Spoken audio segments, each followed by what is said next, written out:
Selamat pagi saudara yang terkasih dimanapun berada pada pagi hari ini. Salam damai sejahtera bagi kita sekalian. Pada pagi hari ini kita merenungkan kembali firman Tuhan yang terambil dari kitab 2 Samuel pasal 12 ayatnya yang 9a. Demikian firman Tuhan. Mengapa kamu menghina Tuhan dengan melakukan apa yang jahat di matanya? Saudara, tema firman Tuhan untuk kita pada pagi hari ini adalah jangan menghina Tuhan dengan kuasamu. Saudara, seperti kita tahu bahwa di dunia ini tidak ada orang satupun yang tidak punya kuasa.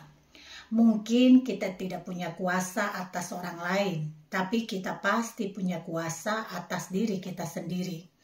Kita mau makan atau puasa, kita punya kuasa untuk menentukan hidup kita sendiri. Kuasa seseorang yang satu dengan yang lainnya tentu bisa berbeda-beda. Kuasa seorang presiden pastilah berbeda dengan kekuasaan seorang menteri. Kuasa seorang guru pasti tidak sama dengan kuasa seorang murid. Kuasa tidak dengan sendirinya buruk. Kuasa bisa dipakai untuk membuat hidup menjadi lebih baik, tetapi juga bisa disalahgunakan sehingga hidup menjadi lebih buruk.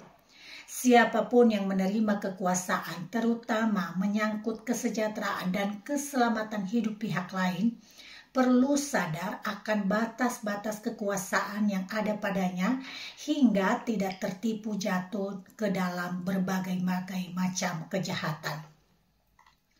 Saudara yang terkasih, Daud tampaknya abai terhadap batas-batas kekuasaannya. Pada zaman Daud, seorang raja memang besar kekuasaannya. Sistem pemerintahan dan kesejahteraan rakyat hanya bertumpu padanya. Boleh dikatakan seorang raja boleh melakukan apa saja seturut dengan keinginannya. Daud lupa ia adalah raja yang diurapi Tuhan. Kekuasaannya adalah anugerah dari Tuhan. Ia seharusnya tidak abai terhadap batas-batas kekuasaannya sehingga tidak melakukan pelanggaran atas kehendak Tuhan. Saudara yang terkasih, Nabi Nathan dengan penuh keberanian menunjukkan betapa Daud telah menyalahgunakan kekuasaannya di hadapan Tuhan. Dengan siasat licik dan kejam, Daud memperistri Betseba dengan cara menyingkirkan Uria, suami Betseba, agar mati di depan perang. Rupanya, Daud menganggap tindakan ini boleh saja dilakukan. Ia raja bebas melakukan apa saja. Ia menentukan hidup dan mati seseorang termasuk Uria yang menjadi hambatan nafsunya untuk memperistri Betseba. Ia melupakan batas-batas kekuasaannya sebagai raja.